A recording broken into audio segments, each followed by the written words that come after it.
All right, we're going live.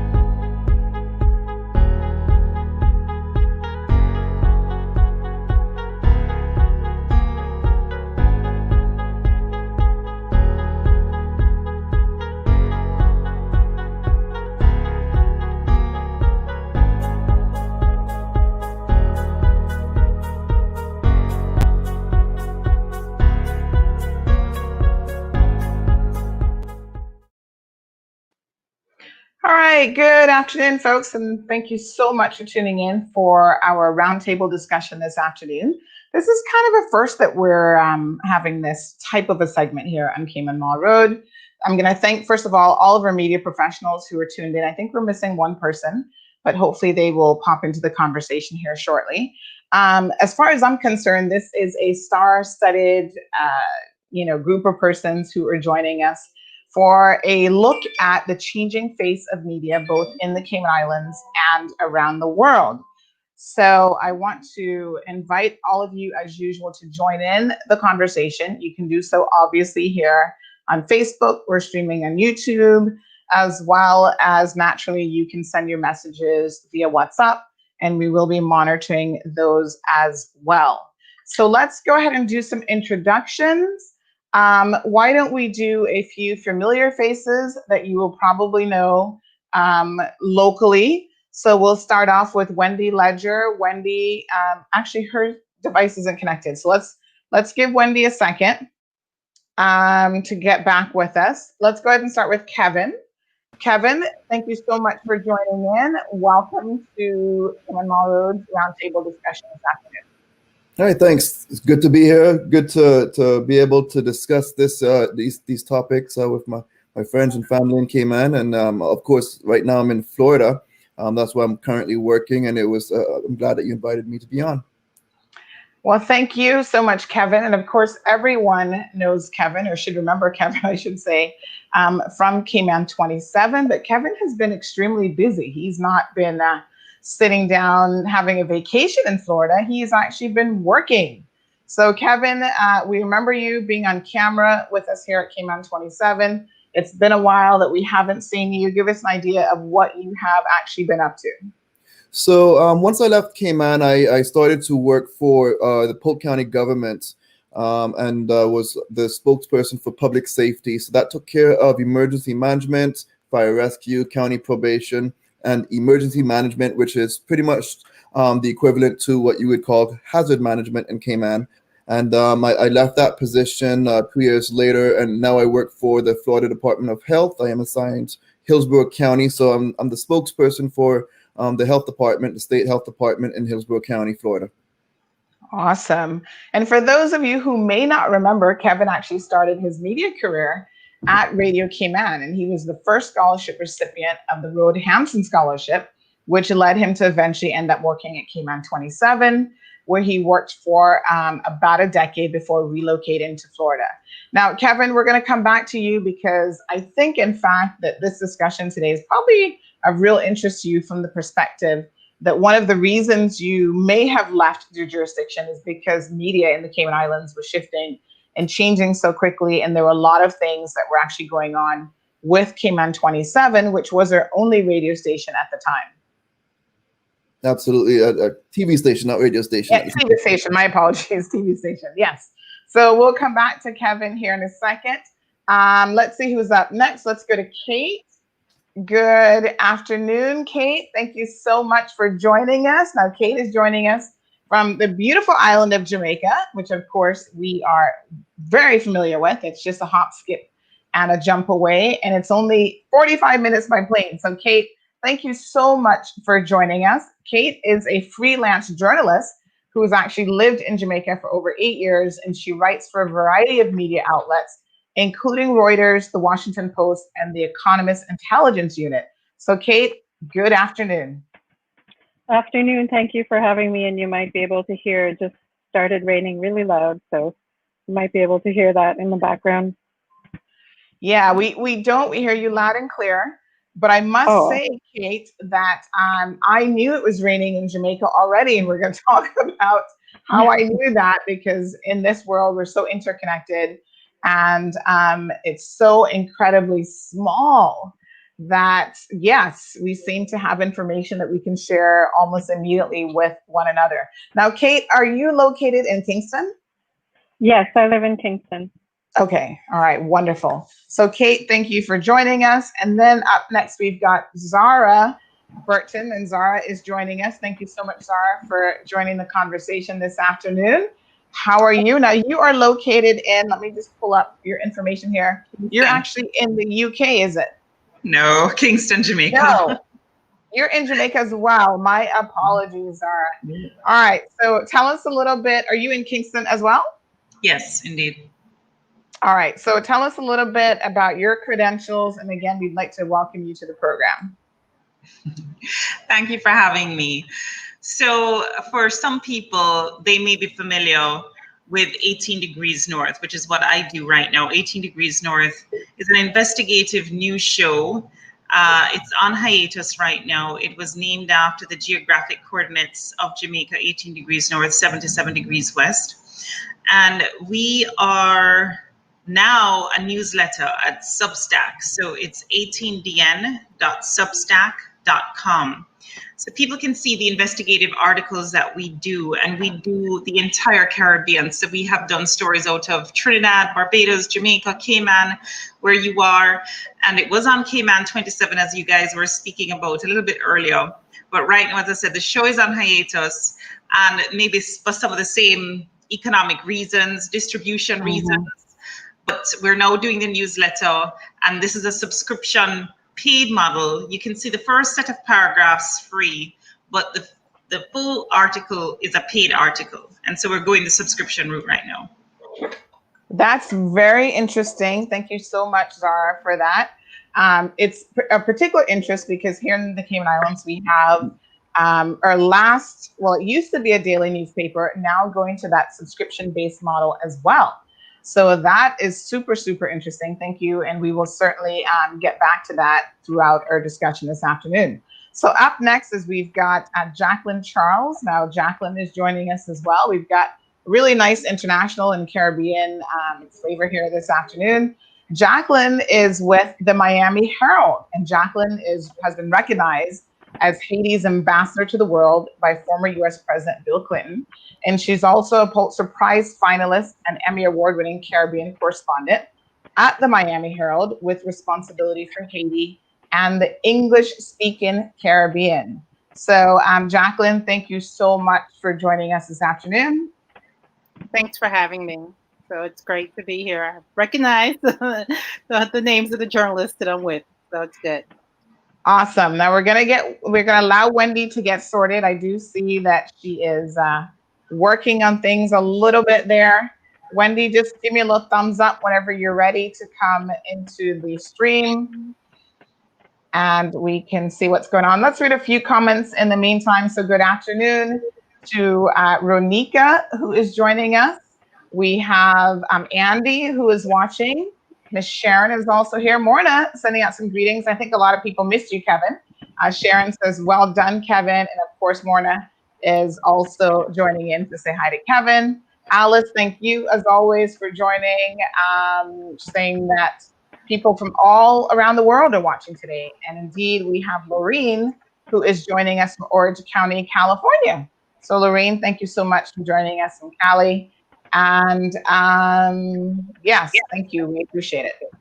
All right, so we'll give Wendy just another second. And I noticed that Joe Avery, who was also of Cayman 27, was supposed to be joining us, but he hasn't yet jumped in. So we'll give him a few minutes as well. So where do we kick off the conversation? I want to first maybe ask the first question, which is, what is your perspective of what news media is? And we'll just take turns. I think we may all have different perspectives depending on age and geographical location and what your experiences are. So Zara, perhaps we can start with you this time. You know, when you think of news media, what comes to mind for you? Well, it used to be the traditional newspapers and television stations and radio stations, and now it's everything, including that. Plus, of course, multimedia, exactly like what we're doing right now, is another portion of media. And then, of course, just the fast-paced internet. I mean, it's by the second now, and news travels so fast, which is probably why you made the comment earlier about knowing that it's raining where you are in Cayman, that it's raining here in Kingston, where we are, like Cayman. Yes, absolutely. We do have a regional correspondent that is in Kingston, and she just messaged me before the show to say that it had been raining cats and dogs in Kingston. And she's like, aren't you guys getting rain in Cayman? I'm like, no. It happens to be a beautiful, sunshiny day here in the Cayman Islands. But we will touch on the impact of technology, which I think is probably the single biggest game changer, in my personal opinion, of what has happened in the world of media here in a second. But let's go ahead to Kevin up next. Kevin, give us an idea of, what's your perspective and your viewpoint of media overall. I think Kevin may be the youngest person having the conversation today, so he may have a very interesting and different viewpoint. Well, for me, media is where the source where you go to get your information, your news from, and it's as simple as that. It's just the source where you go to get that information on what's happening in your community and abroad. Very good. Thank you so much, Kevin. Jacqueline, now you again have been, I think, had an amazing experience in Miami, but still very much connected to the Caribbean culture and the Caribbean people. Haiti, the English-speaking Caribbean. What's your perspective of news media throughout your career? Because it seems like it's been quite a lengthy one. It has been a lengthy one. I started at the Miami Herald when I was 14 as a high school intern. So I have seen this transformation from where, when I went to college, you had to decide whether you were a print major or you were a broadcast major, or if you were into graphics. Today, I can tell you, as a journalist on the foreign desk at the Miami Herald, there are times when I've had the story, the video. I also have the radio piece with it. And then you're, feeding online, and you're also live tweeting. So we always said at the Miami Herald that we are not a newspaper, but we are a publishing company. We are a media house. So that means gamut. So we have people who are writing the stories. We also had a radio studio inside our newsroom as well. We have a TV studio. So when we approach a story, we're thinking not just about the print product, but digital and all of the digital that comes with it. And then if you are out on a breaking story, you're also live tweeting that story as well. So we bring because it's a changing landscape, and you can't just survive. There's a rush in the United States to get rid of print because people, they want their news and they want it instant, and you're competing with bloggers and everything else. So if you were for a television station, how do you compete with that for, the next century, not even the one that you're in? Wow, that's a mouthful. Thank you so much, Jackie. We're going to get back to a few of those things because, interestingly enough, I think that perhaps that's one of the ways in which media in the Cayman Islands has changed a lot when it comes to the impact of social media and all of these different platforms that are available to us. So we'd like to go ahead and welcome Wendy to the conversation. Wendy, good afternoon, and thank you so much for joining us. How are you? Hey, Sandra, doing okay? Okay, good. So Wendy works here in Grand Cayman for how many years now, Wendy? How long has it been? I've been in Cayman about over 15 about 20 years. Yeah, 15 years. Sorry, right. Just leaning down for a pen so I can take notes about all these interesting things that are going on. No worries. So Wendy has worked as a reporter for over 20 years in the UK, Africa, and now here in the Cayman Islands for 5 years. She started out with Desmond Seals back at what was called Cayman Net News in 2004. And pretty much she's written about any and everything under the sun. And she's part owner of Cayman News Service, which is a news organization here in the Cayman Islands. So not only is she a journalist,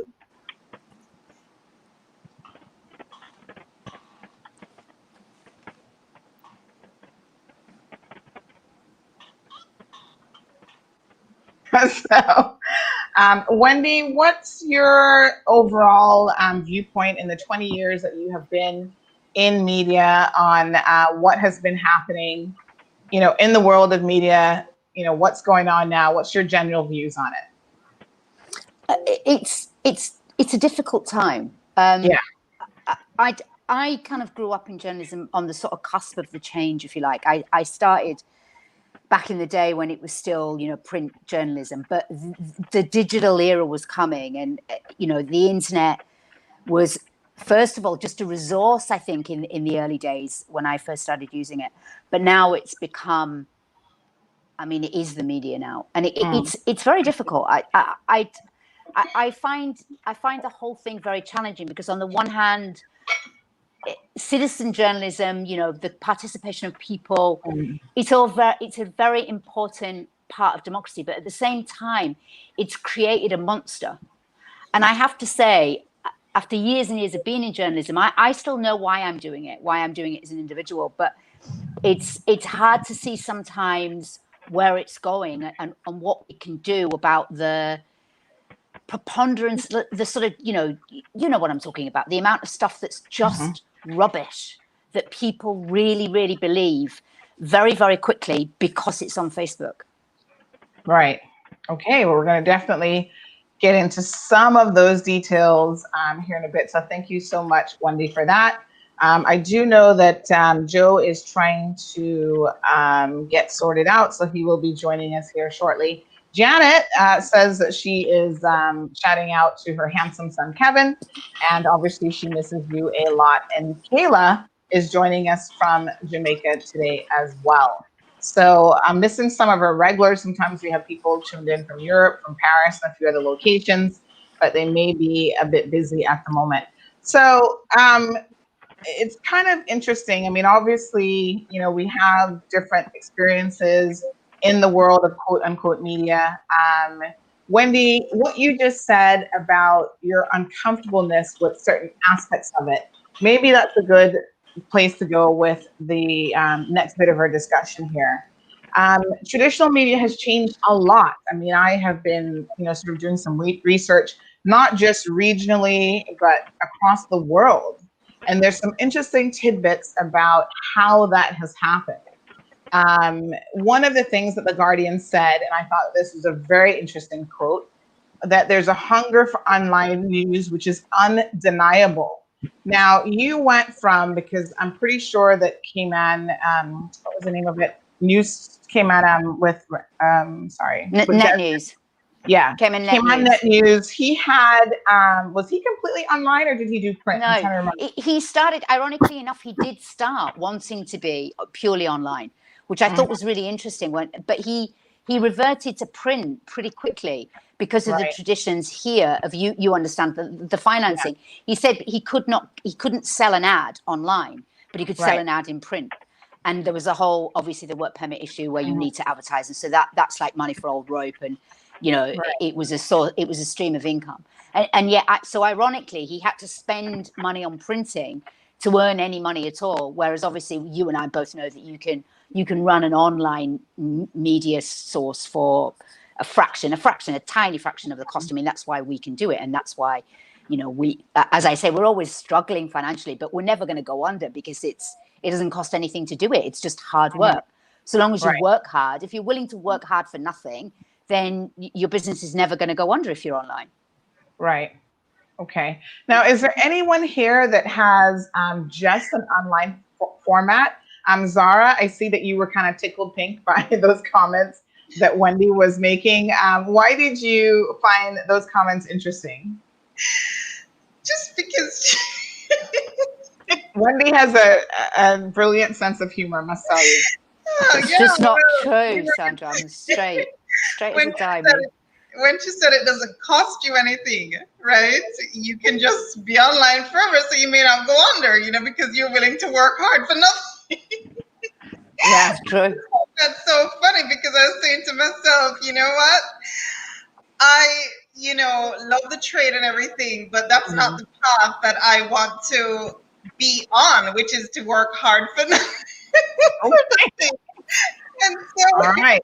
It's like, I think that's a sentiment that, I mean, diehard journalists, it's like you don't have to pay us to do what we do because we love it. But at some point, we've got to stop undervaluing ourselves. When I think about some of these attorneys who are earning 300 US per hour, and I think about the impact of their work and the impact of our work, especially the investigative work, I mean, it's really similar impact, and yet we're earning a fraction of what that is. So the thing is that we've got to start charging more as independent entrepreneurs, charging more for what it is that we do and for the excellence that we bring to the conversation.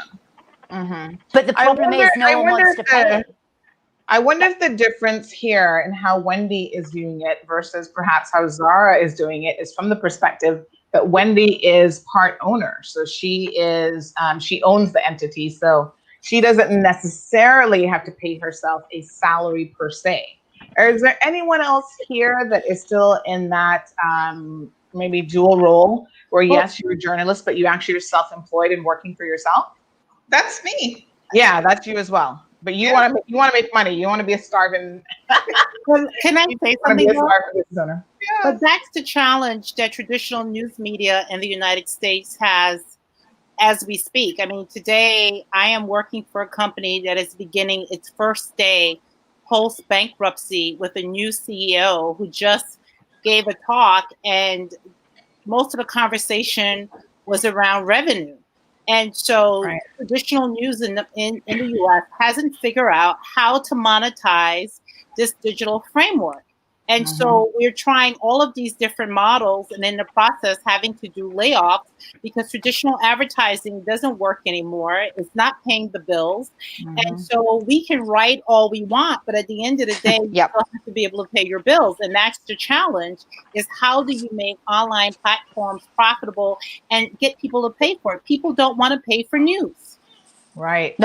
All right. Now, we're going to come back to that, but I do see that Joe Avery has joined the conversation. So, Joe, how are you? Good afternoon. Welcome. I'm good. How are you? Good afternoon. I'm fantastic. Welcome to our roundtable discussion this afternoon on the changing face of media, both in the Cayman Islands and around the world. So we've got a star-studded lineup here. Wendy Ledger from CNS. We've got Kate, who's a freelancer in Jamaica. We've got Kevin Watler, who, as you recall, was one of your colleagues at Cayman 27. Hey, Kevin, how are you doing, buddy? I'm good, Joe. Nice to see you, bud. We've got Jacqueline, who is with the Miami Herald.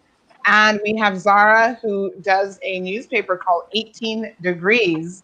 I know I'm missing the rest of that there, Zahara, but we'll get back to that here in a second. But yeah, we've got lots of people here. And of course, thank you again, Joe. Now, Joe was most of your career, Joe, at Cayman 27 in the traditional TV news environment? I spent 6 years total at Cayman 27. Okay. And about 14 or 15 years before in the United States doing television news. Right. So television news. Yes. Yeah. So I was on the TV side. So not as brilliant as some of our print brothers and sisters who work out there doing the real work of journalism. That's okay. TV definitely has its role to play.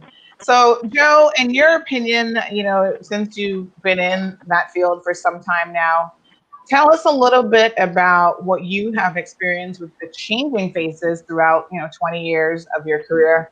What stood out for you, and what do you find to be the most interesting change thus far?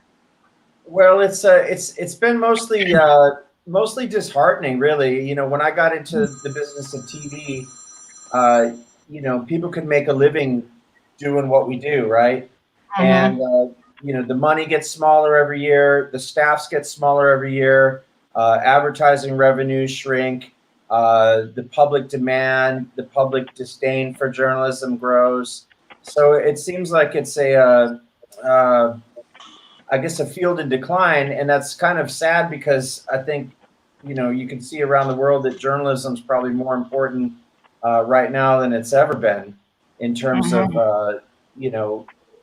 being a voice for the public and a source for truth and things like that. So it's kind of sad because as the importance goes up, the revenue goes down, and that means people have a hard time making it in journalism. Companies have to go to extremes like putting up paywalls, which alienates readerships and viewerships. It could be an exciting time because now that technology is available to everyone, technically everyone could be a journalist, have their own media presence on social media and whatnot. But at the same time, you need people that really kind of know what they're doing to kind of drive the train. Right. Let's talk a little bit about that. Joy, thank you so much. Joy is joining us from Texas. We see Kenneth Bryan, a local politician, has jumped in. And Kenneth is also formerly of Cayman 27 as a news reporter. And I think he's briefly hosted a talk show over at Cayman Crosstalk as well. So thank you to all of our viewers who are tuned in this afternoon. That's an interesting, I think all of us have touched on Zara, Wendy, and definitely Joe have touched on this aspect of it. It's kind of the elephant in the room, that you've got to make money at some point. And certainly we cannot ignore the monetary aspect of it. So as Zara has said, perhaps a lot of us are devaluing ourselves. Everyone has felt the crunch of not just, we'll talk about post-COVID, but even pre-COVID times. There have been so many changes in the world of media. How have those changes reflected within your respective organizations? Wendy, let's start with you. And what does that mean financially for an organization such as CNS? Now, CNS, just to make sure everyone's clear, has always been a digital online newspaper. Yep. And when CNS started over a decade ago, that was like the thing. It was blazing hot. Everybody was like, go to Cayman News Service for sure. Because that digital format, although the Compass claims that they've been doing it for a few decades, I kind of feel like, were they really doing it? Because I don't remember them predating you in that space. Quite funny. It's quite funny because people don't remember. But the reason why they remember us is because we were the first to do the comments. And more importantly, we allowed people to comment under, stupid names or anonymously. Right. Because the way we saw it was, if you're going to comment under a stupid name, or especially in a place like this, where you're going to call yourself John Ebanks, then you might as well be anonymous. So, and Sandra, you understand all the implications of, being a civil servant here and all of those things. So it seemed to us that it was a great idea to just let people comment anonymously, and we would moderate those comments as best we could, and sort of, thinking about the sort of free speech space and all that.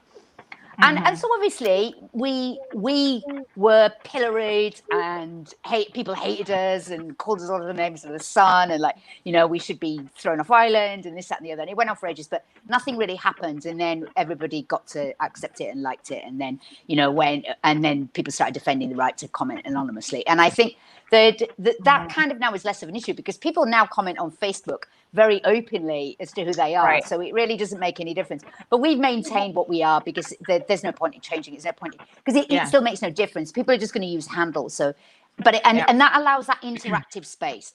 But I still think what the problem with digital media is trust. And I think some of the things that Joey was saying about, back in the day, you would trust your newspaper, whether they were right or wrong is not necessarily the point. So if you were a Guardian reader like me, or a Daily Mirror reader, then you would trust that. My brother would trust the Telegraph because he's a big old Tory. And people trust what they felt comfortable with, or the BBC or whatever. And that's the important thing. Now, none of us, that trust is dissipating, and it's a real problem, because no one's really sure who's telling the truth, because there is so much out there and so much misinformation, so much rubbish, that it shows you that you can't. People keep saying, we can all be journalists. No, you can't, because some of you are shit. So you can't. It's as simple as that. Journalism is hard bloody work. And you either love it or hate it. I always see myself, it's like we're like kind of vocational people. That's why I say I'm never going to be paid any money. I didn't go into journalism to make money. I went into journalism because I like to write about stuff. I like to document what I see, and I like to raise injustices. And I'll probably go to my grave poor. So it doesn't matter. Apparently, you don't need money in heaven, so it don't matter. And you've I'm been just told. going to enjoy myself along the way. And so I've given up on worrying about the fact that we can't make any money. It's like, you know, I'm making enough to live. Like I've got a roof over my head. The internet's still on. I've got an iPhone. I mean, these are these are first world problems, man. Because, you know, I worked in Africa and I know what it's really like when you are a journalist in Africa and you can't get online and you can't get an iPad and you can't get, you know, and you trying really hard with a broken pencil and a bit of paper. It is that's hard. What we do is a bit of a laugh. Yeah. But I mean, And on top of that, try Wendy, and be serious. You know what I mean? Yeah, Like and we on still top try and write the stuff that needs to be written. Right. And I was going to say, Wendy, and on top of that, in certain jurisdictions, I mean, we've had a little bit of that here in the Cayman Islands where, you know, you've got certain powers that be that are trying to control the media and influence the media. And I mean, there's certain jurisdictions where the media doesn't even have the freedom to write what you really want to write.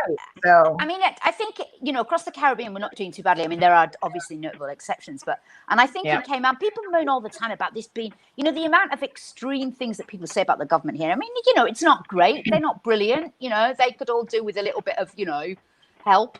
But at the end of the day, they're not horrible. They're not. I mean, even Dwayne and his stupidity, not horrible. I'm not frightened of him. You know, no, I'm not going to jail, although you might be such. Sorry, I forgot about that. That's a whole other conversation. And a whole other story, yes. But you know what I'm saying? It's like we have to. But making money and maintaining that trust is challenging. I don't think firewalls work because unless you're the Guardian or not firewalls, paywalls. Sorry, unless you're the Guardian and you're writing really quality top end stories where you know you've got like a team of journalists. I like the tipping bowl. I think the tipping bowl is good. You know. Yeah. We've had some success with the tipping bowl because that's like a subscription, isn't it? It's like, oh, we like you. We're not forcing you. You know, you don't have to subscribe anymore. But here you go. If you like us, here's a tipping bowl.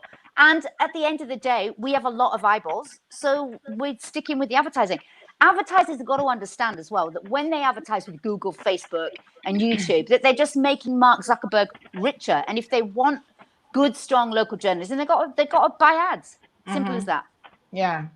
Kate, let's bring you into the conversation here. I think that's you made some really interesting points, Wendy. We'll come back to the whole paywall thing because I think paywalls are a bit duplicitous, even from the perspective of newspaper owners who think they're going to make money using a paywall, but there've been some really big instances where it's actually backfired. Yeah, and they haven't, and they've lost readership.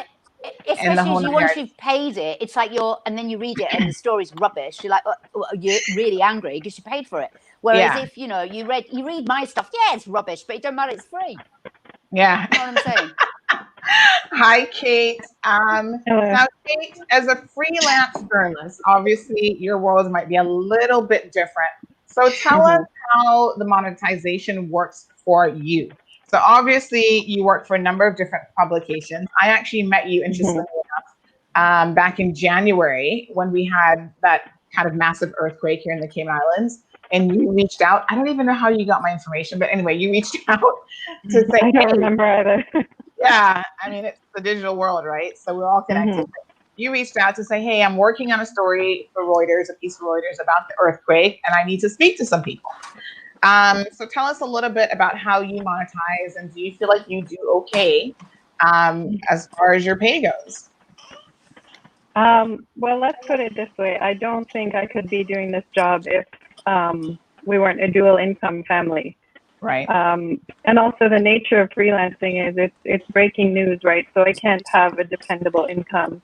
It's usually like I can never predict what's going to happen when I'm going to get a story. I haven't, a couple of other streams of income going, and that definitely supplements. But the rates that most publications and outlets pay are, like I think Zara had made the point that if you compare it to a lawyer, someone who has a similar impact on the public, can be very depressing and dismal. And like Zara was saying, we need to value our work more, I think. But as Jacqueline was saying, we haven't really figured out a way to monetize this. Interesting.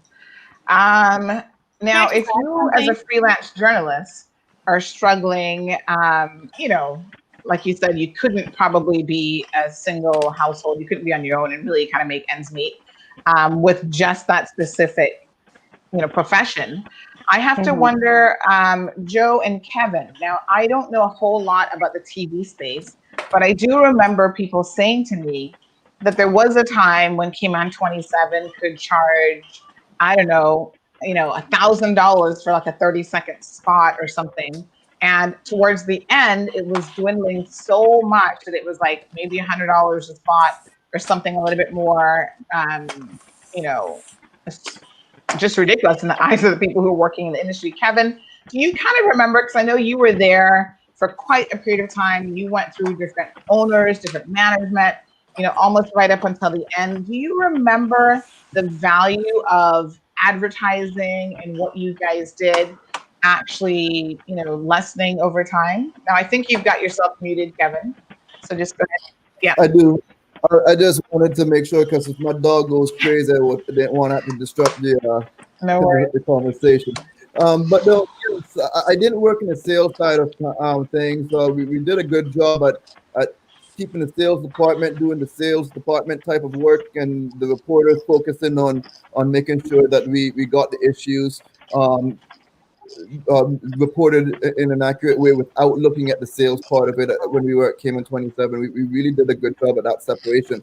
But I do know I would go to, whether it was April or Ben that was leading at the time, and wanting to do a little bit more, because I more or less oversaw the website. That was my primary responsibility, in addition to doing the weather announcements. And so I would go and say, hey, I would like to do X, Y, and Z, and the money just wasn't there to try to expand the way that I was seeing that, hey, the world is moving more online. I mean, people don't have the time right now or they're not doing it like they did before, where they waited for the newscast to watch the news, like how it was way back in the day. People want that news now. Yeah. When I was there as well, I had started the BBM broadcast when Blackberries were the thing, and so when we had our little tit-for-tat killings going on in Cayman, and people wanting to know what was going on, or whether it was a fatal accident, we gave them that instantaneous news, and that's what people cared about, and that's when you really saw a change going on.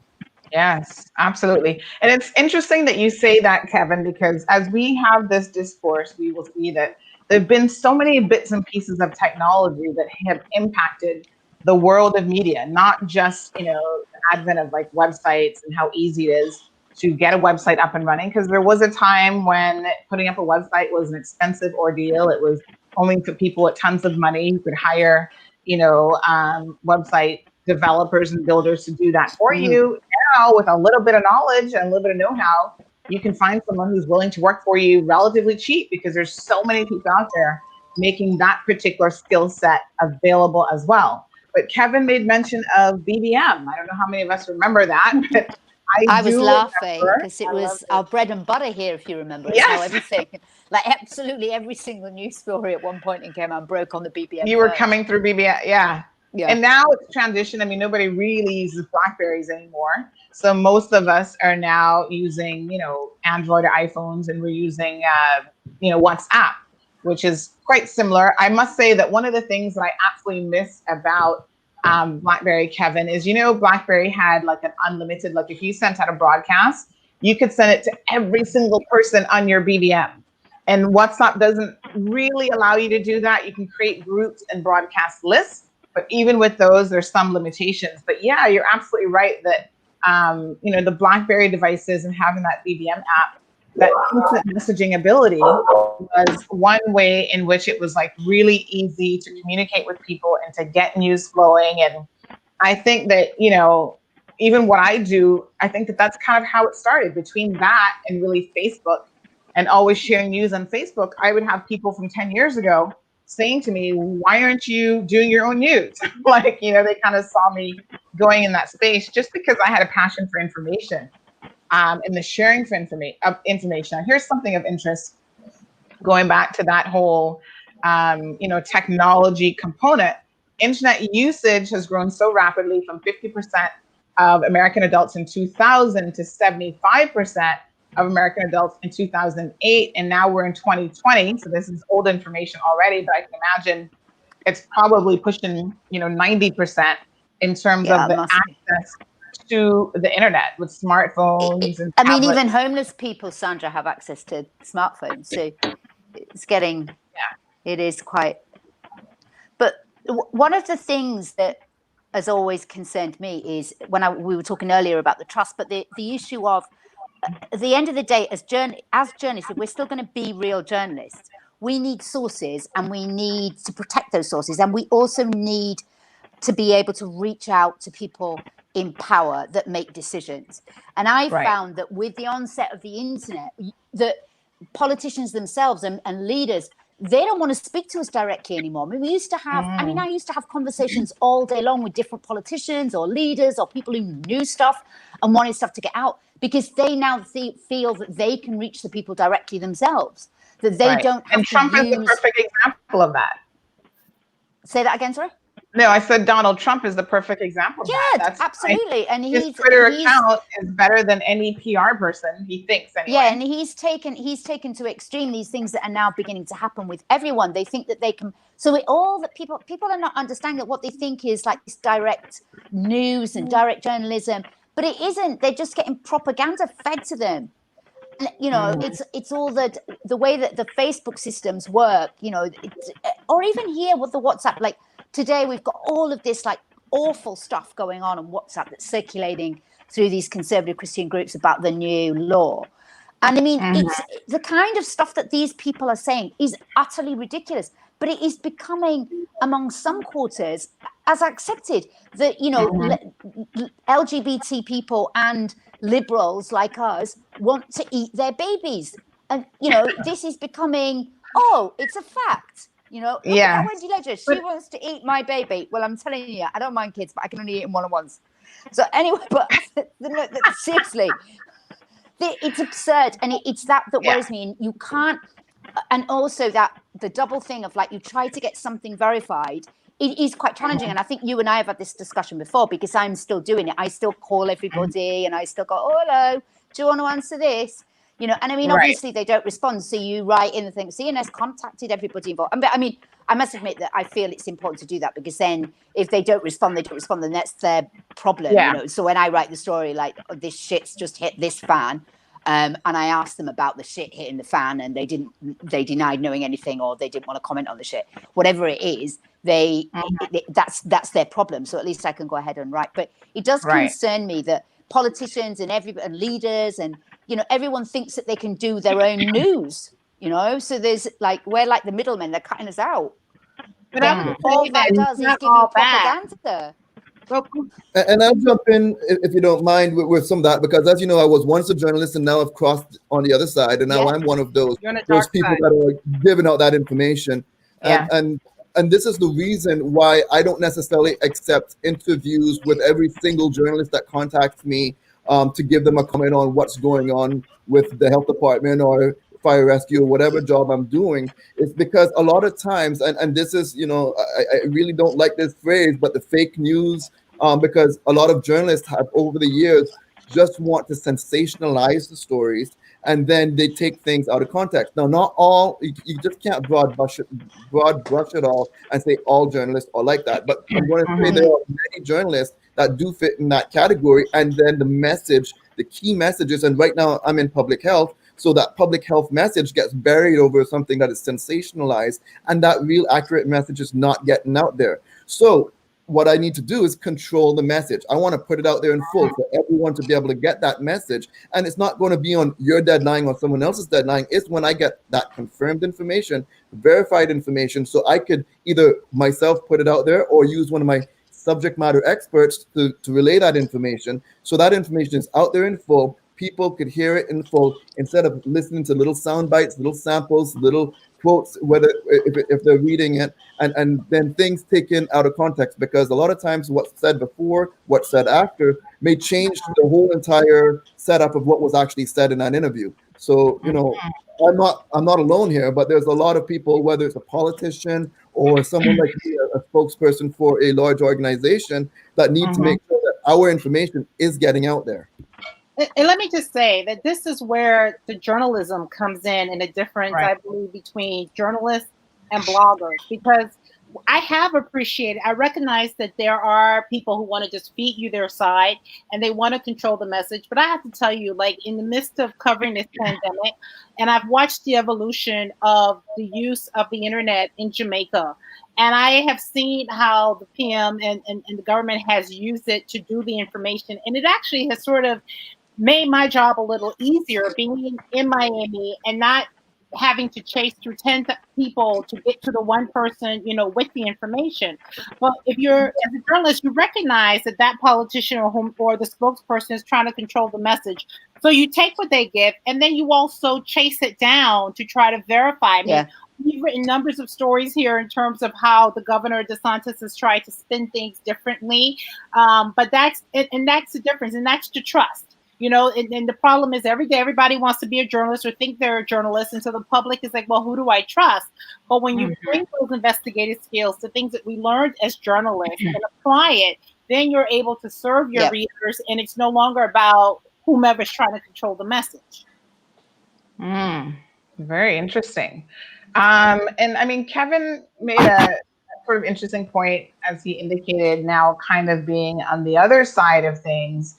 Where in truth, he said that he's trying to control the message.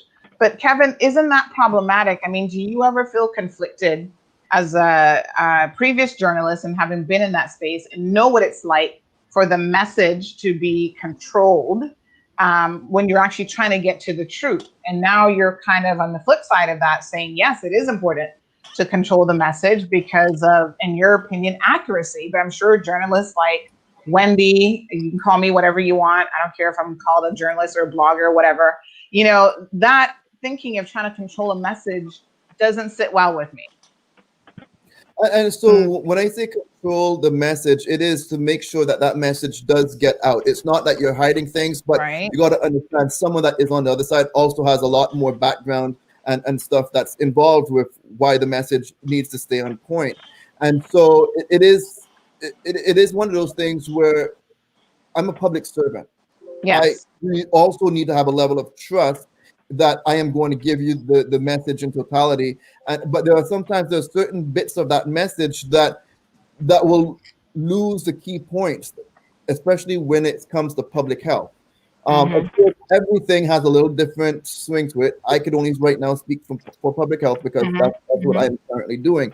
And so a reporter may take something that is said and something that is not necessarily what we need people to remember in the COVID pandemic is make sure you're social distancing, make sure you're wearing your mask, know the facts and how you could protect yourself and protect others.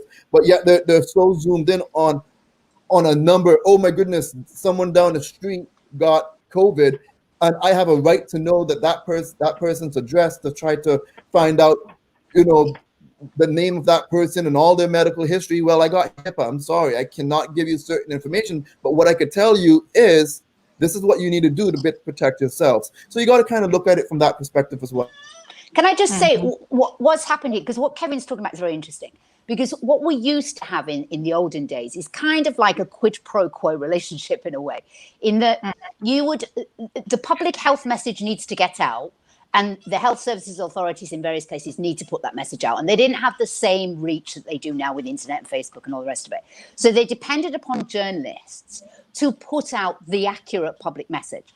And how they did that is by building relationships with journalists, by giving them a little tidbit here and there, or answering their questions. So let's say the public health message is one thing, but the journalists might have a question about something that they don't want to let you know about how the fact that, actually the guy that's running the health department is a drunk and he's beaten his wife and all the rest of it.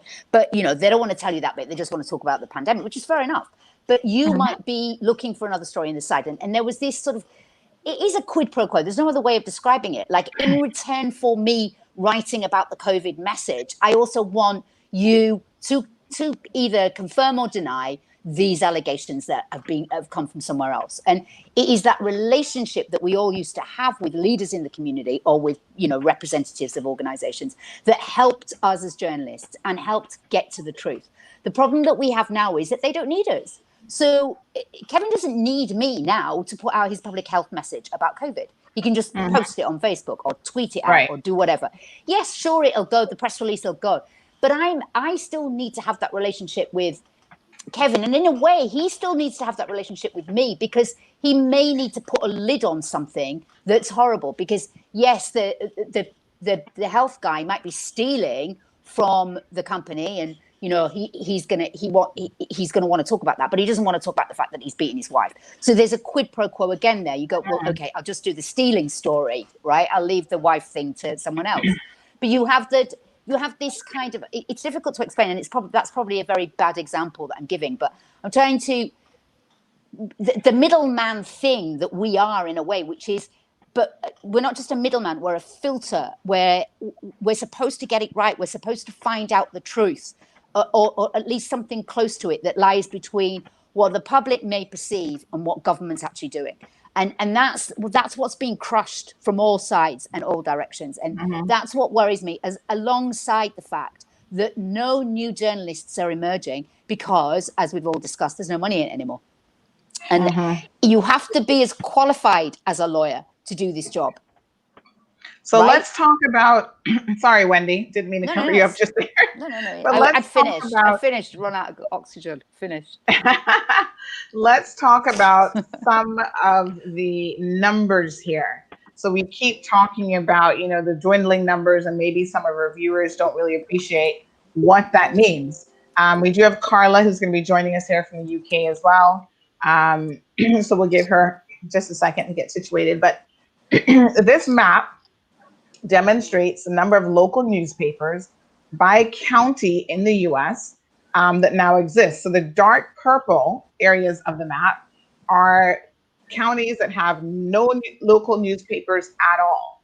And then the lighter pink shade are still the regions or the counties in the US that have at least, or have just the one local newspaper. And of course, in the US, the big debate that's happening is not the international newspapers, but the local papers, who might focus on some of the more relevant issues to people who live in those specific, regions and areas, to get the local news, to know what's happening. There was a scandal during COVID with a mayor in a smaller county. I can't remember if it was Arkansas, but had a smaller newspaper not brought that to the fore, it would have been a situation where, unfortunately, this mayor, who was abusing their powers politically, would have continued to have gotten away with it. So here we have another graph that demonstrates in the US, because let's just face it, they always have a lot of statistical information available, but this demonstrates the newspaper advertising revenue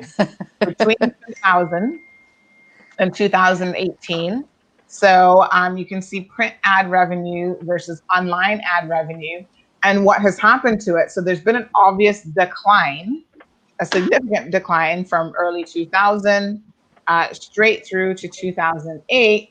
And the other interesting thing is the online ad revenue now obviously, is responsible for a little bit more than of the total revenue that these organizations are taking in. So Wendy made mention earlier of, competing advertising and online formats such as Google, that just makes it so much easier for just about anyone to advertise their businesses or their services. And they don't feel like they really need newspapers anymore, which is kind of interesting.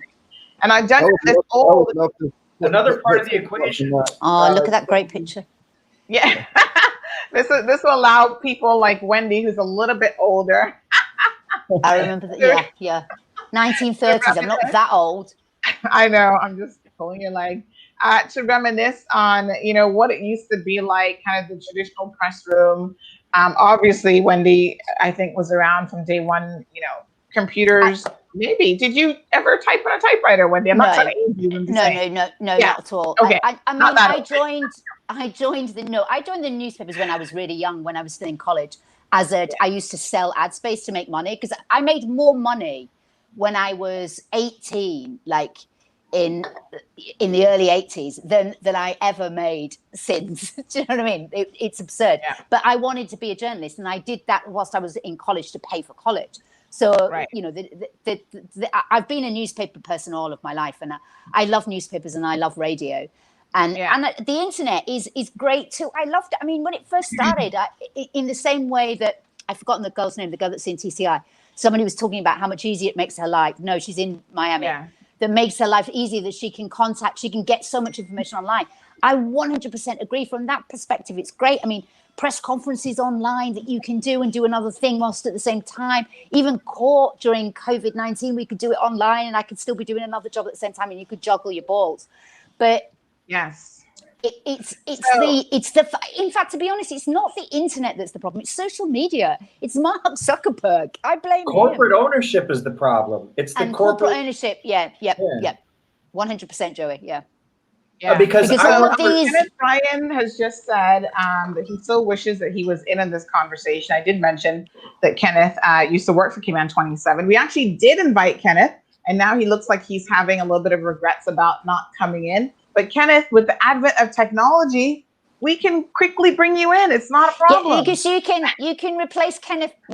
Kenneth can replace me, because I'm going to have to go and actually write some stories. I have to go too, guys. Because I thought it was only an hour. I thought it was only an hour. We do have Carla who has joined in. So before you guys shoot off, let's just do a big shout out and welcome to Carla. Carla has been a journalist for the last 21 years. And she's worked in all areas of news, and she says that she loves the lifestyle genre. In 2004, she founded her own news site in Bermuda, which was shut down 4 years later. And she does one now called shehub.tv. And that is dedicated to all things relevant to women. And Carla plans to expand her brand in 2021. Carla also has a master's degree in public relations. Well, she's set to complete it, my apologies, in about 3 weeks' time. So Carla, thank you so much for joining in, and welcome. How are you? Thank you for having me. I'm sorry for being late, but mommy duties came first. But I've listened to the entire conversation. A lot of things I agree with that's been said. Yes, absolutely. All right, so Wendy. Yeah. I'm going to give you you know, Cayman Road is known for giving you breaking news. Yeah, there's a press briefing tomorrow at 2:00. I'm just about to tell you the press briefing's tomorrow at 2:00. Yeah, amazing, isn't it? Like, even I know. Yes, absolutely. Yeah, but I have to go write some other stories.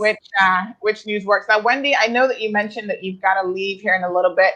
Are there any questions that you wanted to throw out there, or points for discussion before you left that we could continue? We've got about another 58 minutes left in the program. Yeah. I think we have to recognize that, like, through history, that how news is delivered has changed constantly, and we obviously are in a changing thing. And I think we have to, in a way, I know this sounds like bad, but I know people are talking about selling ourselves short and all the rest of it. At the end of the day, you're only worth what people are willing to pay for it.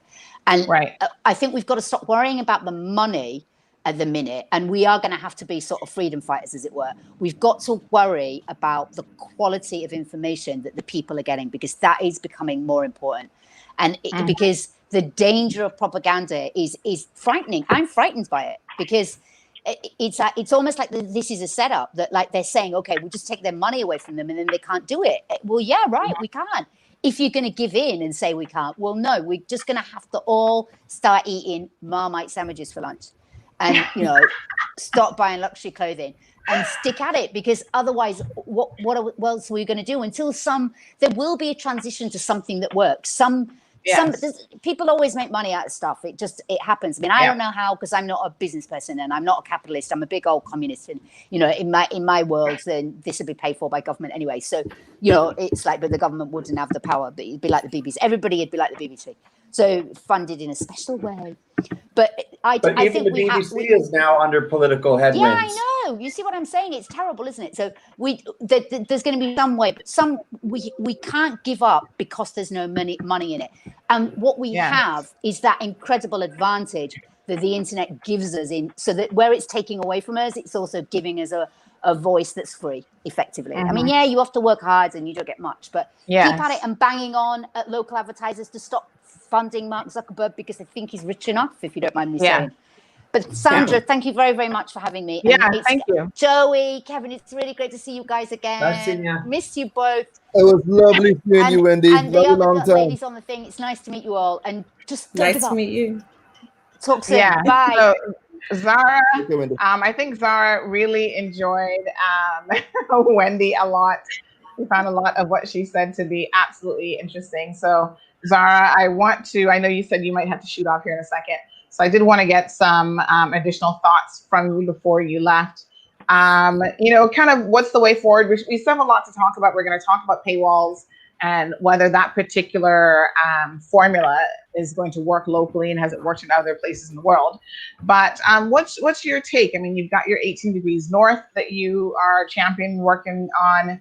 How do you feel as a journalist in this moment? I am a little bit different from Wendy, which is that I believe that we have to make it work monetarily, because some of us are not interested in eating sandwiches for the rest of our lives. You understand what I'm saying? And some of us want to have a family one day, and we want to be able to have children, to support children, to put them to good schools and that kind of thing. So I don't think we can ever, and I think Jacqueline made a comment a while ago about 400 journalists were formerly with the Miami Herald to now half that, and it's all because of money.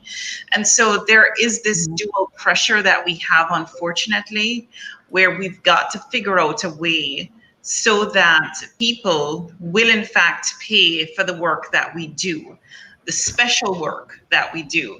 And that is my hope with 18 Degrees North Investigations. We're about 6 months, I want to say, in. I think we launched it March 1, and of course COVID in between has kind of made it a little bit strange.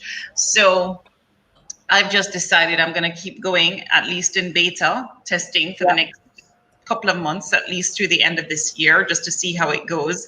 But the whole thing is, I don't think we as an institution of journalists, media fraternity, can afford to have this viewpoint that, you know what, we're just freedom fighters and that's the way it has to be.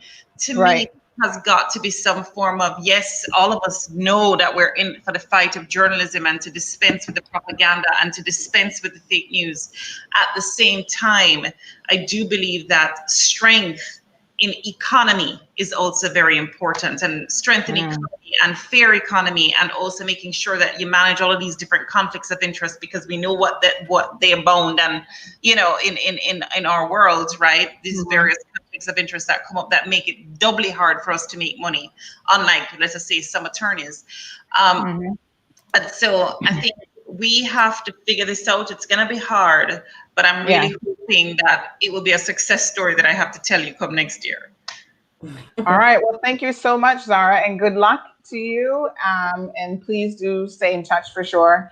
I'd like for us all to get back together maybe in a couple months and have this conversation or additional conversations about media and other regional topics. Thank you.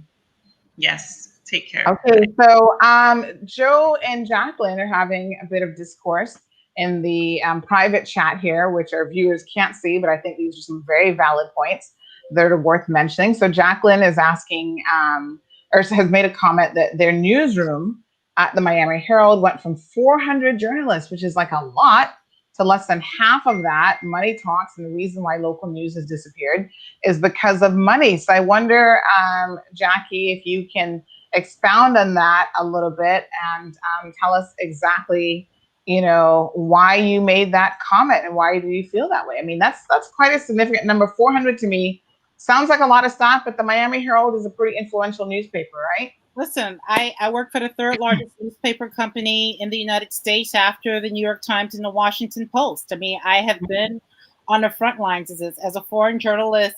It pains me when someone like Kate, reaches out and pitches a story, and either I can't take it because it's not in the budget, or I can only offer, some measly offering.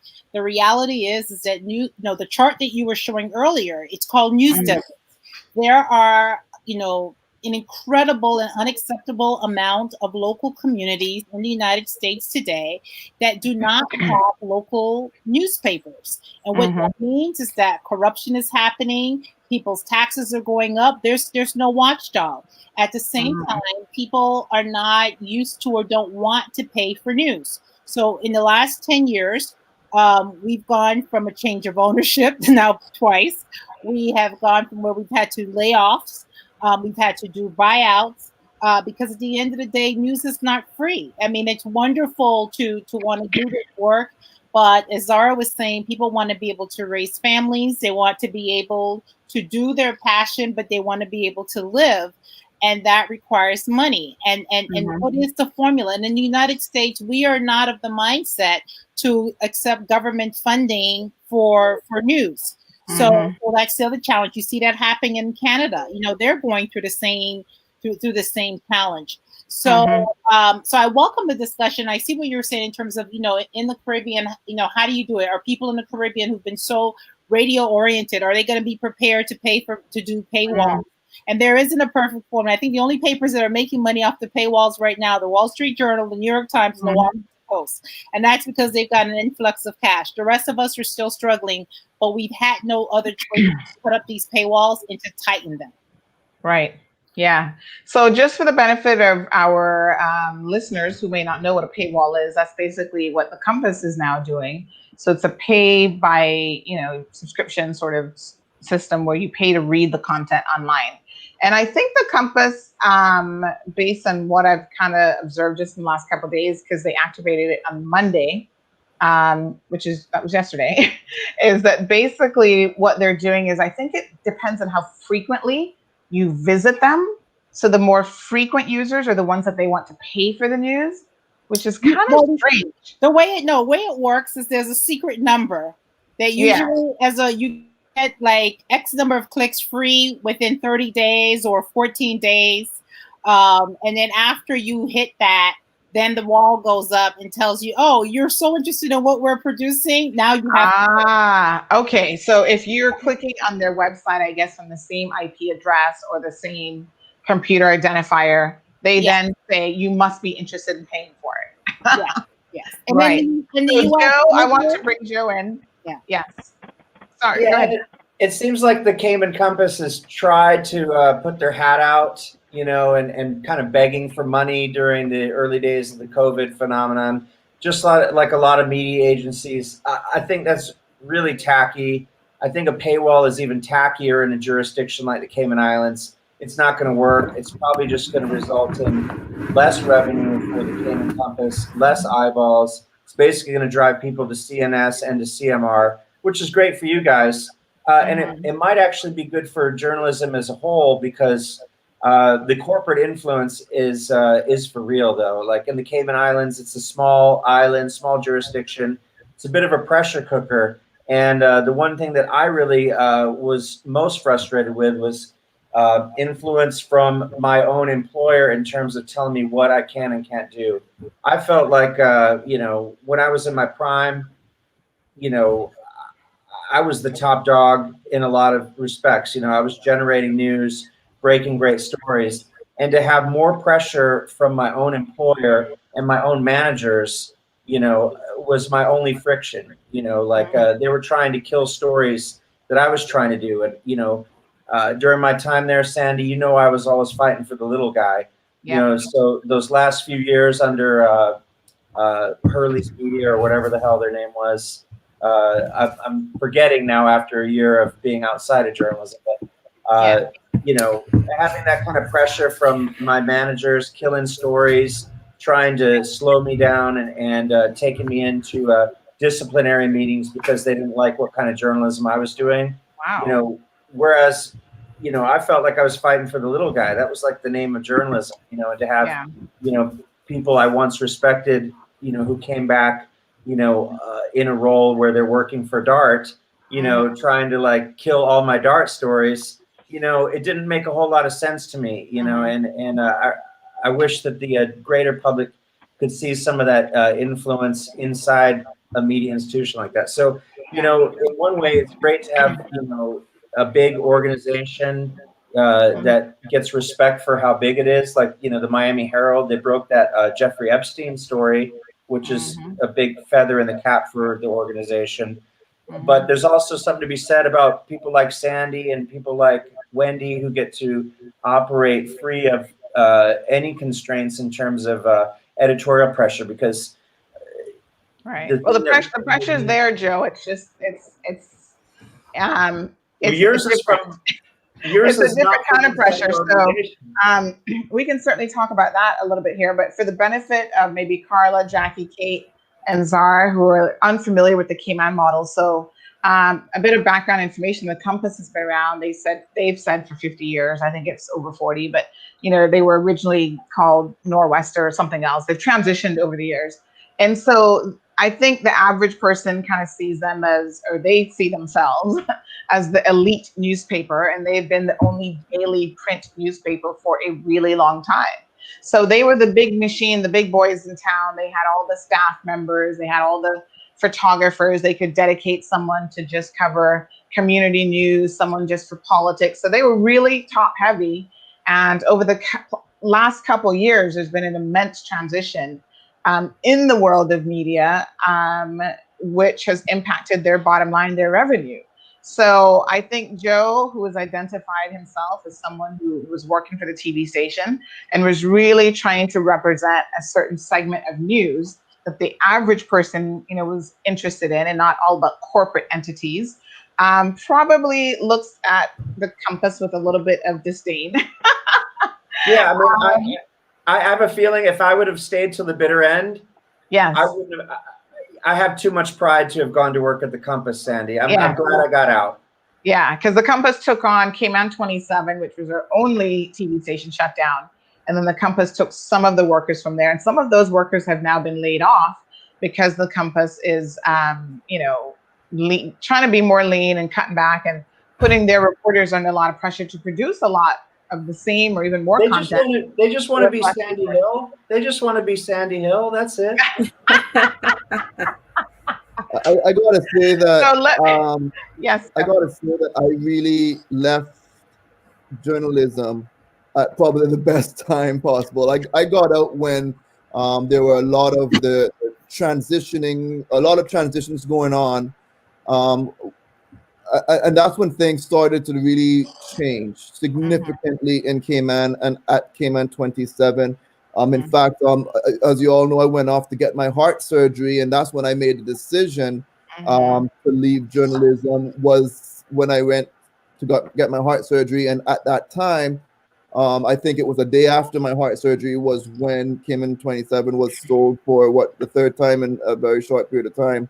Yeah, and so I had the choice whether to stay on and make less money or move on, and I moved on, and I'm glad that I made that decision.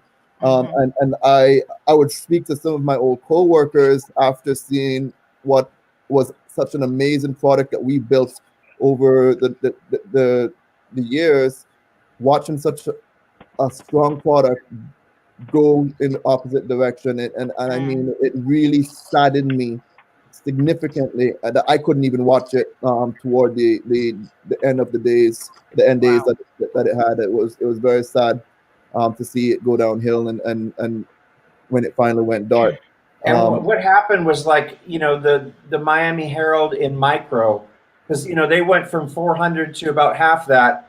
I remember when I started at Cayman 27 in 2014. I mean, Kevin Watler was there. You know, we had a sports department. You know, you had plenty of people in the, you know, technical rooms, you know, directors, producers, studio hands. By the time it all crashed and burned, I mean, it was just me, Reshma, Kevin, and a boss that, you know, made more money than the three of us put together, but had no, you know, did no actual work. You know, it was crazy. You know, it was just a 3-person show by the end of it, really, and it's really sad. Wow. Guys, now we've got Kevin. Sorry. Go ahead. I don't know what the situation is with the Compass, but newspapers are expensive to run. I mean, just, you know, when you think of NewsLink and the costs associated with that, you know, it has taken me these last 10 years a long time to say my readers are on the internet. They're not in the paper. I used Right. to be so upset about having to cut a story because I worked so long and so hard, and every word is important. And then when they said, "Well, no, running on that page, so you have to slice it in half."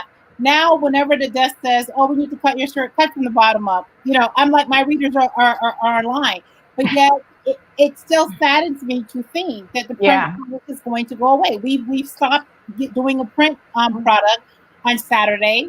We recently sold our print operation, which we all Wow. thought and were told was profitable. And even though it was profitable, it was still not bringing in enough profit to deal with the debt of the corporation. And so Right. now our competition up the street is printing our paper. Wow. So, you know, the journalism cost. And Right. I think that that's what people forget. And especially now with COVID, a lot of newspapers in the United States and elsewhere have had to lay off workers because advertisers can't afford it anymore. They're going out of business. And so that's a challenge. How do you present quality journalism with the limited resources and still rake in enough, not even to be rich, but just to survive? And finally, let me Mhm. just say, Joe, you mentioned the Jeffrey Epstein. My colleagues, two of my colleagues spent a year working exclusively on that, doing nothing else. I'm not even going to tell you how much money was paid for public records requests. And it wasn't even my newsroom that paid it, it was corporate because the price tag plus the lawyering fees was so astonishing. So Wow. that should not be the reality, but unfortunately it is. And now we're going to see that come into the Caribbean where you've got newspapers wanting to deliver news, wanting to survive, and a community that increasingly has other responsibilities, and yet you're like, how do I still deliver that news for you and still able to Mhm. afford a staff? Wow. Now, Kate does have to leave us. Kate, I wanted to thank you so much for joining us. Kate is, again, in Jamaica. She's a freelance writer, and appreciate you taking the time out of your busy afternoon to spend a few Yes. hours with us. Thank you for having me. All right, Kate, have a good All one, and right. we'll be in touch for Okay. sure. Now, we All do right. have Thank another guest that has actually joined the conversation, and that is none other than Kenneth Bryan. And Kenneth is actually a politician. So he's a member of the Legislative Assembly here in the Cayman Islands, but Kenneth is also a former journalist. So he used to work for Cayman 27. And quite interestingly enough, recently Kevin has brought up the issue of journalism in the Cayman Islands in the Legislative Assembly during a debate session where he was questioning the premier about what is perceived in the public as unfair treatment of some members of the media. So, Kenneth, thank you so much. I think that Joe has been making some very, very interesting points about the compass. And there's always been this kind of belief that the compass and government officials have had, although sometimes it's been a bit of a tumultuous relationship, they have always had a kindred where they spend all of their advertising or a good part of their advertising dollar with the compass, with print media. So every single government agency job was going in the compass and still does up to Friday, by the way, despite them now having their own online job portals, they're still doing it in print. Every single government department or agency that's having a meeting or whatever, the compass got all of that revenue. So I think that's why perhaps people like Joe are not particularly feeling, sorry for the compass now, that they've had to resort to begging for money and now charging people to pay. I know as a politician, you may not feel comfortable speaking about a specific entity, but what is your general sense, Kenneth, of the changing of the guards, if you will, here in the Cayman Islands? Thank you, Sandy, so much for inviting me on. I'm sorry I missed the first invitation. If I knew, I would have definitely been here from the start. Hey, Kevin. Hey, Joe. To the other ones who are here, I'm not sure who you are. I just want to say hi. Sandra, to be honest with you, I am just as concerned as everybody else who has highlighted the major problems that social media and technology have created for media, because journalism is that fourth arm of government. That's one of the first things that I learned when I became a journalist at Cayman 27. And I remember the foundation of journalism was balance. And I think as a result of freedom to have access to speech on a large scale, which is what media fundamentally offered, which is a voice to many, many people, when there was other mechanisms available like social media platforms, that respect for balance and truth kind of went out the door, because you go, okay, I don't have to adhere to anything, any rules and regulations or morality to our responsibility to what I'm saying has now gone out the door. And I think that's what we're faced with today. And the sad truth is, I also believe that media recognizing that, starting to see the best way to survive is actually picking a side. And usually it's a side, left wing or right wing. And that's what you see like in the United States. I mean, it's obvious Fox News and CNN News and what side they pick, and their stories are slanted one way or the other. The person who taught me media was April Cummings, and I can never, ever forget her saying, listen, your job is not to pick a side. Your job is to show both sides so the reader can decide for themselves. That, in my opinion, is out the door. And the only thing that's left to keep people following you is truth. And truth involves all sides, so a person can make their own decision. It is difficult because, believe it or not, a lot of nations are worried about this, where leaders actually had seminars in the Commonwealth Parliamentary Association about the dissemination of false information and their impact on politics. So social media and technology has affected more than just journalism, has impacted governments. Everybody knows the association with the influence of social media on the Trump campaign, and I can't say without proof, but the thought that there was interference there, and it's happening across the world.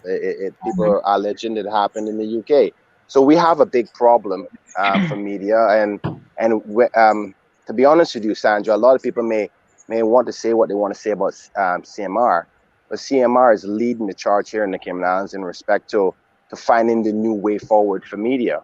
They may not like you because you do take positions sometimes on what you think is right, but every other media house is doing it now. I don't think I've seen one media house who haven't said recently that says, okay, I'm going to give you all sides of the story and you can decide for yourself. Everybody takes a position, and they're quite blatant with it as well.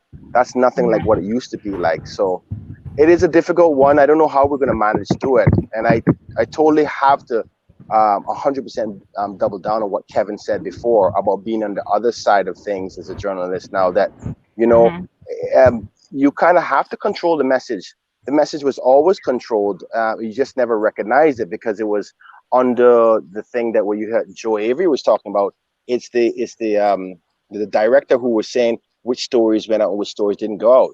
So that's why I posed the question on Facebook is, who's in control of it and why are they in control of it? It's all about money and it's all about power, and a voice, any kind of dissemination of information is a very powerful tool. It just was disguised under journalism principles, but there was always somebody in the background. Some directors or some owners were more free than others, but there was always a controlling mechanism. It's just more obvious today with technology and social media. Yeah, that's very interesting. And I think from my personal perspective, perhaps one of the things that has made the powers that be a little bit uncomfortable about Cayman Road is this sense of they don't have any control over us. They've pretty much tried everything. They've tried lawsuits. They've tried, now criminal suits, all sorts of stuff. And we remain very much unbothered, and our format remains unchanged. And not only is that the case, but, we continue to just remain very, very focused on getting people information. Granted, we've made a few mistakes along the way, but we quickly learn and pick up the pieces and continue moving. Kenneth, it's interesting, though, that this perception continues to permeate all facets of the media, where, someone wants to be in control. And there's always rumors about, who really is pulling the strings behind. Too bad Wendy isn't here, because people always question, well, who really owns CNS?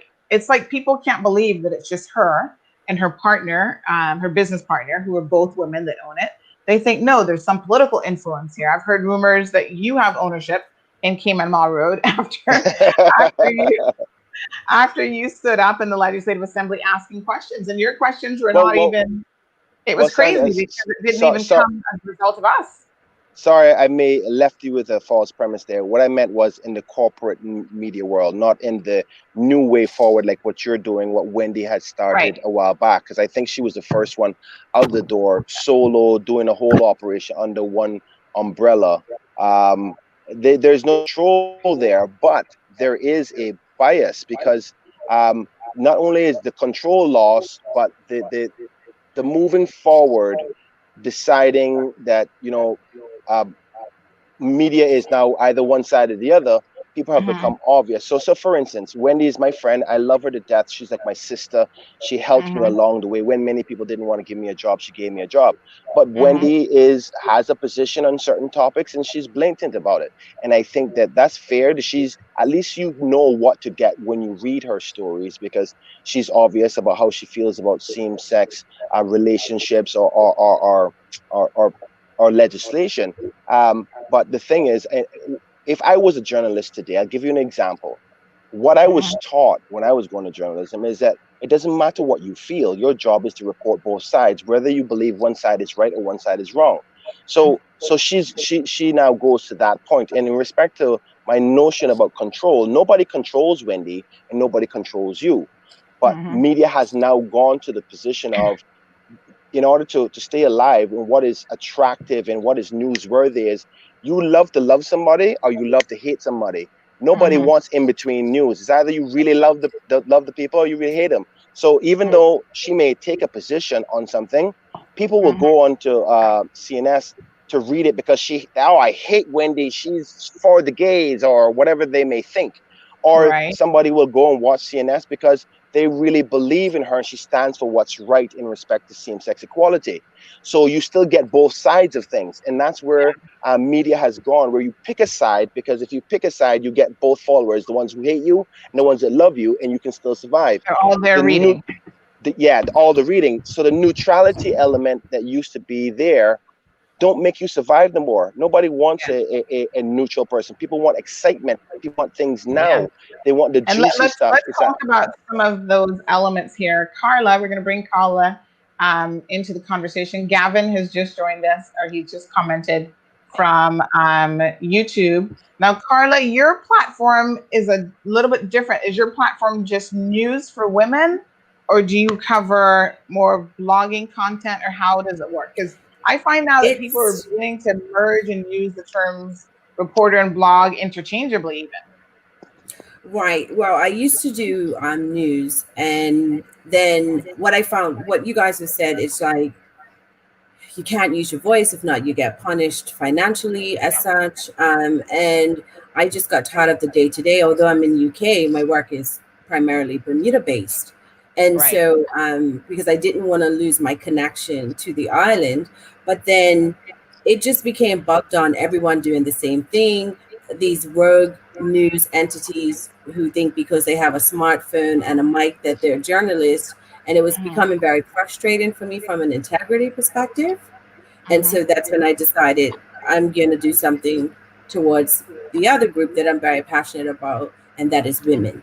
And that's how She Hub was born in 2018. So what I do is women tend to come to me and ask me to share their stories. So I could be covering something about someone who survived sexual abuse. I have a woman who told me how she was beat up, but it's sharing their voices. But then it could be a business perspective. So I just cover everything female.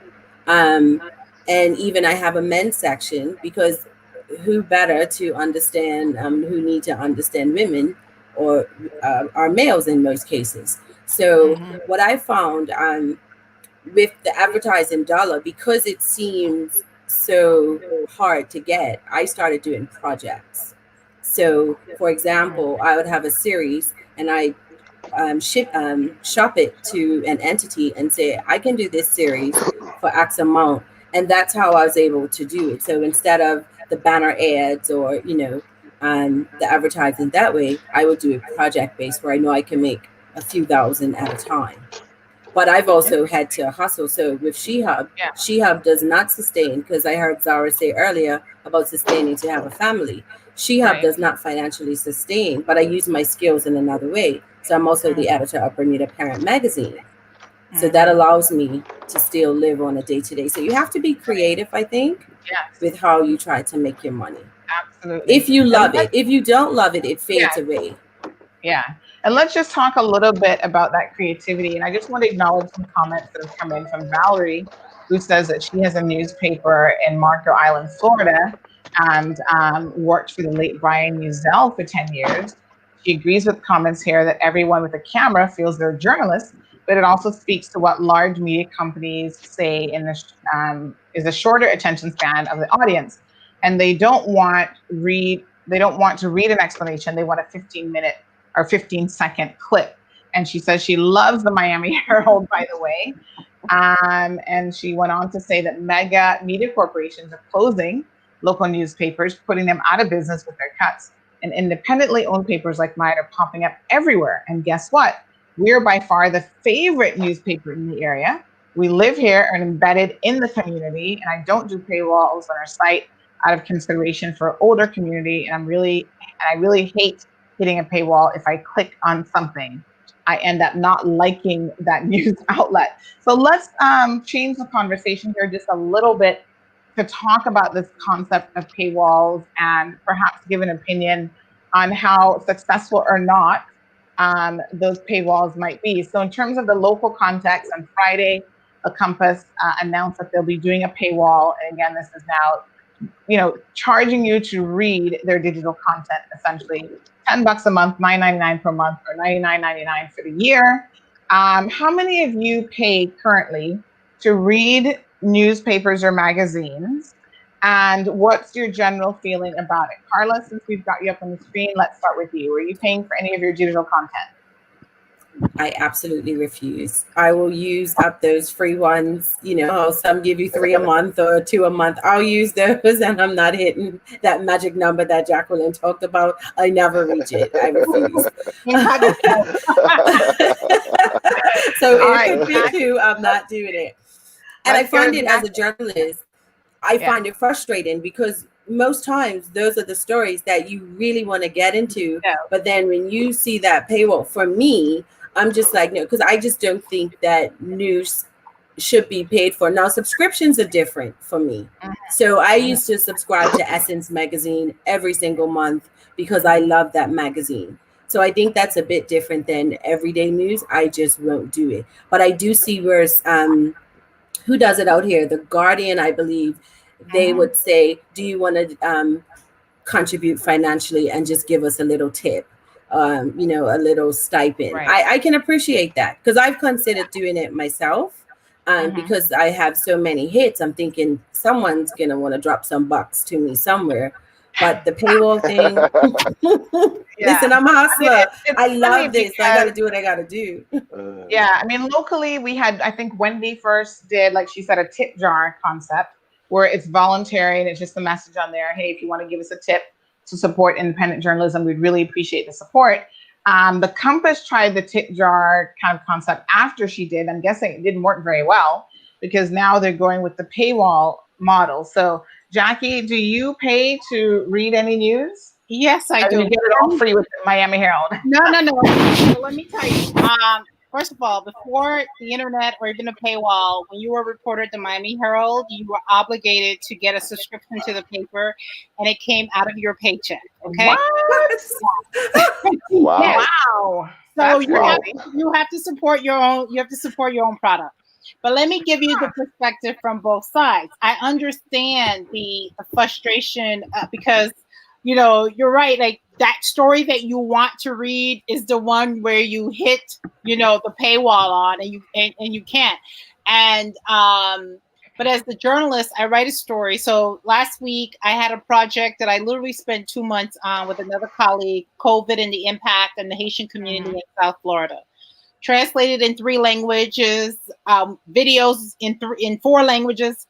And I spent all of this time. And what happens is the minute our story goes on the site, you can see how many clicks you're getting. and you dread that moment where somebody will say, and it hasn't happened, but it's still your worst nightmare, where a manager is going to say, you know what, you spent 10 minutes on that story, you got 50,000 clicks, and now you're going to go spend 5 weeks on this or a year on that, and you only get 5,000. You know, and what has happened is we've gone from we just want to see who our readers and what they're interested in, to now the subscriptions, which is when you get your readout of your stories, you see how many clicks it got, but then you also see how many subscriptions, meaning your story was among the last 5 or 3 stories that a person read before they decided to get a subscription to the paper because they hit that magic number. Wow. And today, I am dreading, my worst nightmare now is that they're going to come and tell me that, you know what, your readers are cheap. They don't buy a subscription, so we're not going to cover that anymore. It's unfortunate, but that is the fear, because for Carla, who likes the subscription, the way we get to the subscription is through the paywall. Right. You know, so again, I would love for somebody to buy us, and it's nonprofit, and you can do your independent and still do great, wonderful journalism. I myself, even as a staff writer, but as a foreign reporter, I apply for grants to do the projects on those stories that I really want. And somebody comes to me in my worst nightmare and said, only got X clicks. Well, guess what? A grant paid for it. But this is that you're in as a journalist every day. And unfortunately with the paywall. But I do see, I have mixed emotions about it, because I'm about to switch up my business model a bit. And I'm in the generation where I grew up with a paper magazine. But then you have the new ones coming up. Like my daughter's 19 and she's like, a magazine? No way. I would buy it online. So I'm trying to figure out the balance between the two, where I can do some in print and hopefully get the majority of my revenue for online subscription. But it's so hard. I did a poll the other day, and the majority, and it could be because of my age, the majority of the people who did the poll, and I put it across all social media, and they all said print. And I'm like, that's kind of going backward. So it's very difficult to ascertain. I personally still like a newspaper or a magazine.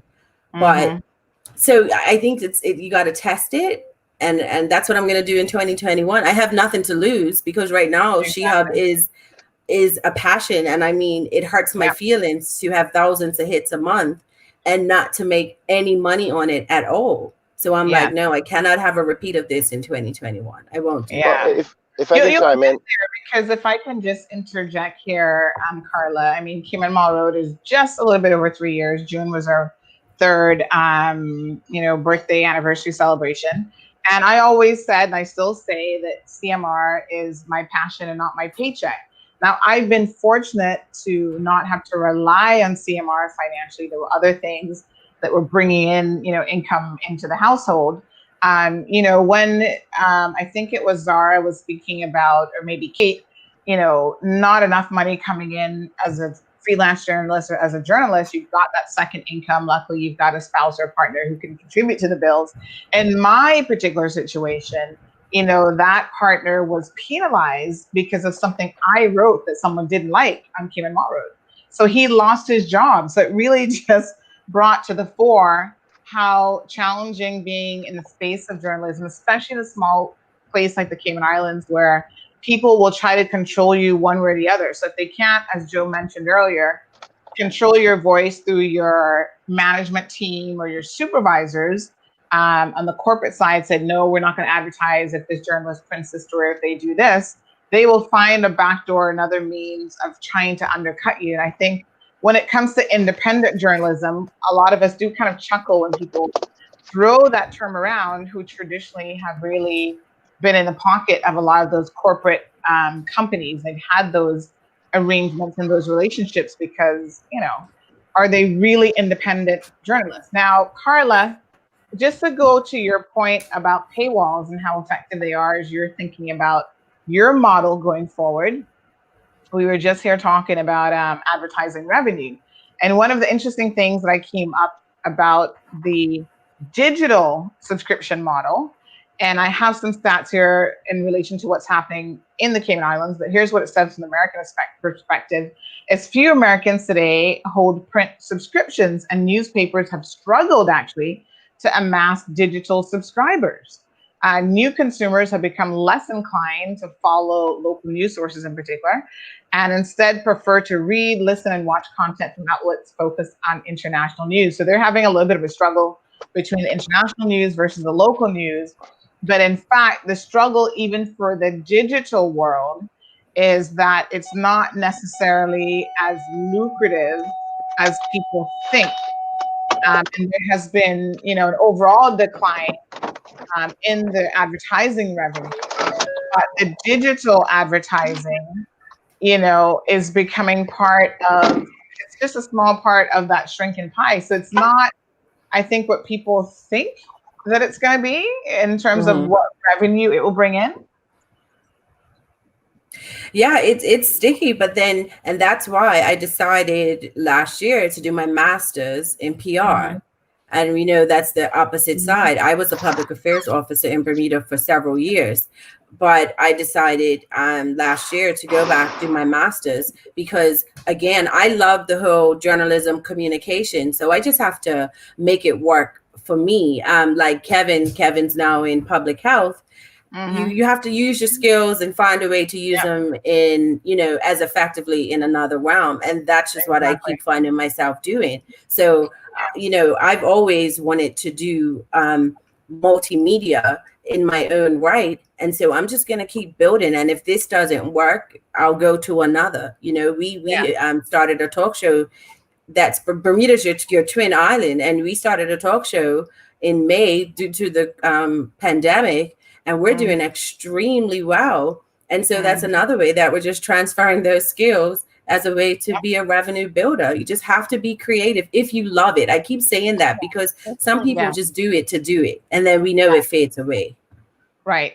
And this concept of constantly reinventing yourself, whether you're a journalist or news media, and as you rightfully said, Carla, just picking up on your skill sets, because obviously when you're a journalist, you bring investigative skills to the fore. You have some degree of writing capability, of being able to communicate and work with people and to find stories that are going to connect with your readers. And I think that concept of reinvention, of always doing something new, what's the next thing, what do you want to continue to do? And I love that you just mentioned that you guys are doing a show, a podcast, because video and podcasting is where it's all at. And during COVID, all of that has been highlighted even more because there was that inability of people to go out and pick up a newspaper, buy a newspaper, and people just wanted to see a familiar face on a screen. So it was so crazy because as someone who's in that space for a little while now, we've been doing our podcast going into 2 years, I watch a lot of trends. People couldn't find webcams. It was crazy. Amazon was sold out of webcams. I'm like, how can you be sold out of webcams? But all of the higher end webcams that people would traditionally use for podcasting, gone. The prices on things like capture cards and certain cameras like quadrupled because there was such a demand for those things directly as a result of the COVID pandemic. So even, COVID-19 has changed the face of media. It has changed, what media houses are doing and how they're interacting with their viewers and with their readership. So it's truly amazing. Kevin, do you have any thoughts on those trends, the technological trends that we're now dealing with? Yeah, no, I mean, it's keeping up. I mean, you always have to keep up with the changes. And then I never did share, but like something like that paywall thing, I would never, ever buy news like that. So I'm going to be one of those that won't pay for it. I have a local, the only newspaper left in my area that does that. They give you 5 free stories, and after 5 stories for free within a month, that's it. And then you have to buy anything additional. Once I hit that, what I'm going to do, I'm going to try to hustle and find another device that may not be recognized. Kevin. And then once I'm caught and I have no more devices to use, I won't be reading that story. Because Come on, guys. it's not worth it for me. I'll Yeah. look somewhere else. Interesting. Kenneth, do you pay for any subscriptions? No, I don't pay for any subscriptions, but I tell you what, I'm going to, because how I see media now, you got to kind of filter out all sides, because no group gives you all the sides like they used to. Am I a big fan of the Compass? Not particularly, because they're not usually always in line with my viewpoint. But when you look at it at $9.99 for the year, before is it for the year? $9.99 per month. For the month. $99.99 per year. So $999 for the year? No. $100 for the year. $100 for the year and Well, $10 for the month. I think that's fine. I think that's fine because if you think about it, there's 52 weeks in a year. I usually spend $50 cents a day for a paper, and that's $2.50 from Monday to Friday. $2.50 times 56 weeks in a year. I mean, you're already over $100. So I don't see anything wrong with it. I think the more information so you were one of those people, Kenneth, that was still buying a physical newspaper. I used to still buy a physical newspaper. I love the tradition of it. That's just me. Okay. Now let me tell you in terms of, we actually have a poll online in relation to the Compass and who's going to pay for it. And right now, the vast majority of people, it looks like a crazy amount, probably maybe 80% or more have said that they will not pay for the paper. They will find alternative options. A smaller chunk have said, yes, they'll pay, but they're not happy.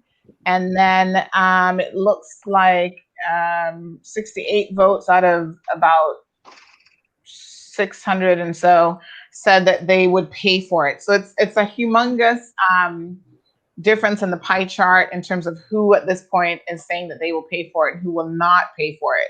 So I guess we'll have to see whether or not this particular model actually works for them. Well, if I can say this, Sandra, if I can add this, Sandra, the thing about technology in today is that you can put a model in today that works. Yes. Literally 10 years from now, the model will have to change all over again because not even 10 years and 2 or 3 years. Exactly. So the world is moving so fast and technology is moving so fast. I mean, you have an app literally built every single 5 seconds in the world now. That's how fast the world is moving. So honestly, I feel it for journalism. And Kevin said one very important point. He got out of journalism at a good time because it's a hard world right now. It is a hard world. And Sandra, I tell you all the time off the record, you got to give yourself credit to survive and take the heat and all the pressures from politics, from pressures from the community and your own viewpoint morally. It is a hard task to make money at the same time. And I go back to what Wendy says. It's like you got to eat peanut butter and sandwiches if you want to do the right thing because the world is not what it once used to be. I can't tell you what the answer is, but I'll say this, and I got this from the conference with all the world leaders when I went away just last year. There has to be more responsibility on the reader. Right.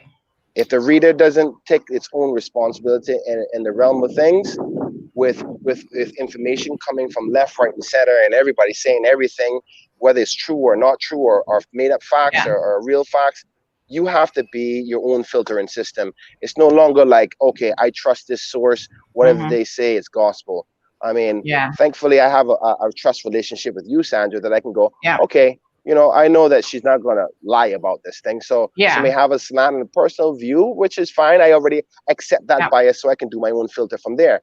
But nowadays, Facebook, I don't trust anything Facebook says. Nothing. I triple check, quadruple check, and 17,000 times check because it's all people who have no credibility for it. So that's just my view. I'm sorry. But see, that's one of my frustrations in Bermuda. And I think because I was driving early in the beginning, I think I heard you say it, Jacqueline, is that people just think because they have a phone that they're a journalist. And it drives me crazy because we have those types of journalists in Bermuda and people, because they don't know any better, they take it as real news. And to me, it does such a disservice to those of us who either studied in university to get a degree or have studied the trade throughout the years to attain a qualification. And someone can just come and the sickening part to me is that people are now starting to think, and I think this is globally, of whoever's got it first.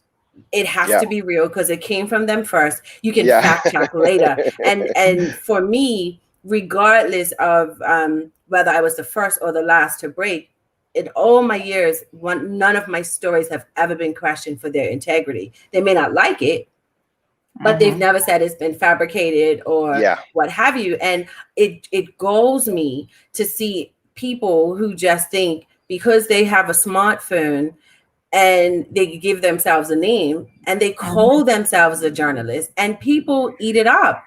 And I'm like, you know what? I might as well just burn my degree and throw it in the trash because it drives me crazy. Listen, I go through that all of the time. I mean, I want to say a couple of things. Kenneth, not all of us are Fox News. There are those traditional newspapers who have never been told what to write and have always had our bosses to back us up, even though the story may make some people upset. You know, I always tell people, if as a journalist, if everybody's happy with what you're doing, you're not doing your job. But I think that definitely, yes, because look, I'm from Turks and Caicos originally, so I know what it's like to live in a small island and to have that community and everybody think they know what's going on. And so the minute they hear something, they're waiting for you. Well, why aren't you saying something? Why aren't you writing about this? And it's like, first of all, it's my credibility that's on the line. And even if I write something and I don't name the source, I'm ready to go to jail for that person, or I know that this is true. And so in the beast that we're always competing against is that Twitter beast. Like, we haven't talked about that, but that's the huge issue. There's a generation, millennials. Kevin, you're not exactly one, but you're close to it. I think he might be one. And I've been having this conversation with my own colleagues, and I say, listen, when you go on to Twitter and social media and you express a personal opinion about something, and you're a journalist, people are going to hold it against you, and they have a right to hold it against you. Whether we have opinions or not, the person that you're going to interview needs to feel comfortable enough that you're objective enough to see their side and to give them that fair shake. And so I think that this whole issue with social media has also muddied the waters and has made things complicated because our media houses also want us to have a particular voice. They want us to be these sort of experts, but you also have to be able to reel it in and rein it in. And to remember that as a journalist, I don't have any more power than the next person, but I have more responsibility because of the platform that I have. And I think that's a very interesting way. I tell you what, if you're still doing all of that, I give you mad credit because that's exactly how it's supposed to be done. Yes, that's how it's supposed to be done. And this statement here kind of caught my eye. The ultimate bias in journalism is not political; it's towards controversy. Wow, scandals, shining things that get ratings, shares, and downloads. There's a rather obvious lesson here. And I have to agree because, listen, part of the foundation in which Cayman Law Road has operated, part of our format is that we get into the gossip because we know in a small community, this crime has been committed, but what people want to hear is the backstory. What was going on, the relationship between the father and the son. Why did the father, decide to stab the son or whatever? So people are interested in that, and that's why our news says that we are Mall Road, because we don't pretend to be BBC, The Guardian, or whatever. We very much have said from day one there is an element of this shininess and this gossip to what we do, but at the same time, we have done some very serious pieces, exposing government waste and all these other things. So for me, I have always thought that there has to be a balance for what we're trying to accomplish that can be struck between the two. So it's not all gossip. And of course, there are tons of gossip sites that survive extremely well doing that sort of format. But that isn't what we do entirely. It's maybe 20-25% of what we do. And it makes up for when people see the 80% that's a little bit more serious. They go, okay, I'm going to go read this article. I don't mind reading a serious article, but, it offers that balance. I would agree with that, Sandra. I would agree with you on that one. That's a true balance of what CMR is. Yes. All right, But so we that's are just about out of time, so I'd like to get some final comments from you guys. So Carla, I know you were the last woman in, so let's just start with some final comments from you.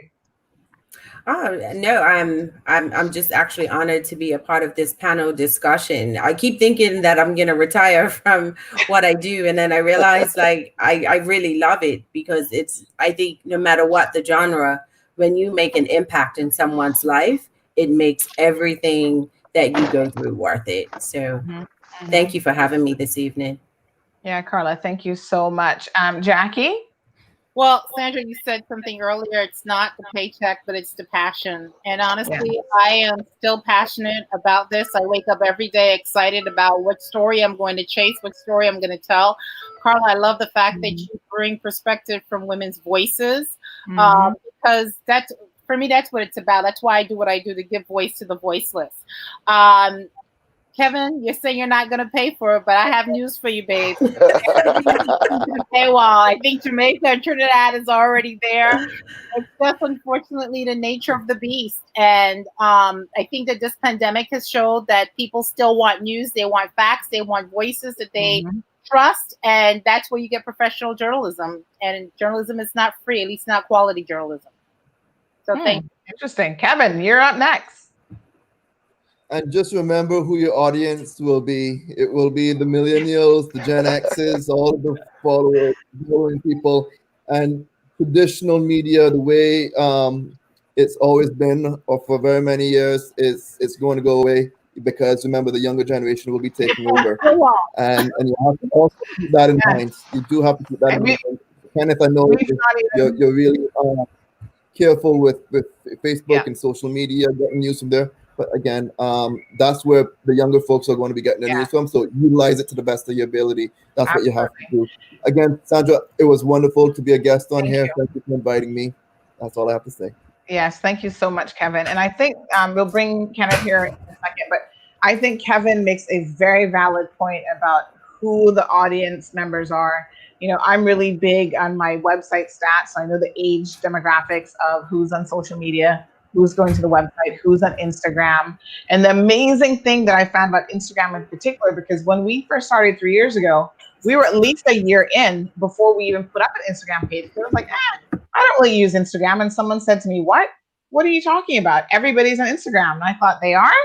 And so just responding to that feedback, I put up an Instagram page, and over the weekend, we've reached 15,000 Instagram followers, which, I mean, we have almost double that on Facebook, but that was quick.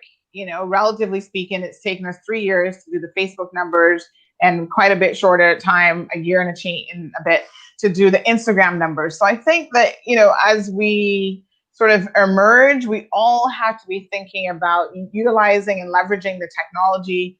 What's the next best thing? How do we stay on top of it? And unfortunately, if you don't understand, especially like me, where you're kind of running the business, myself, Wendy, you're not just working for an organization that might have other technical experts on board. If you don't understand how to leverage and use all those bits and pieces, you know, we've got the WhatsApp group, we've got the Facebook page, you know, send out notifications through or push app on the website. There's so many things that really play into it.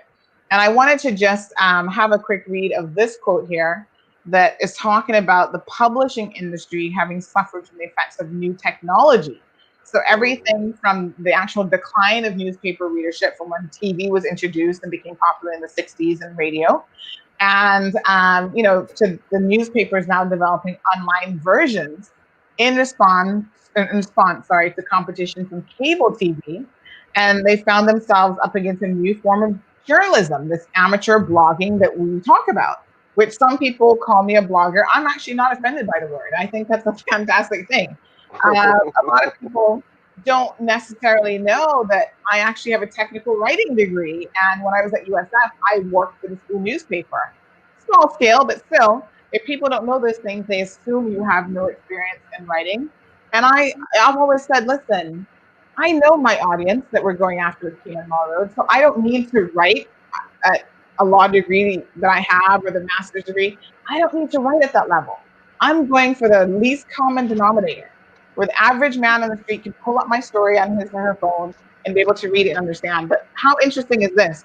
Initially dismissed as unreliable and biased, blogs like Daily Post, I think that's how it's pronounced, I don't even know anything about them, and the Huffington Post, which everybody knows about, has gained credibility and large readership over the past decade, forcing traditional journalists to quote unquote blog and tweet in order to keep pace, which allows less time, as we said, to fact check those sources and so on. But again, this is part of what traditional newspapers are up against. So they're missing out on news aggregators such as Google News, who profit from providing links to journalist stories as major newspapers without offering financial compensation to either the journalist or the news organization. So again, the changing tides, and you got to just ride that wave, folks.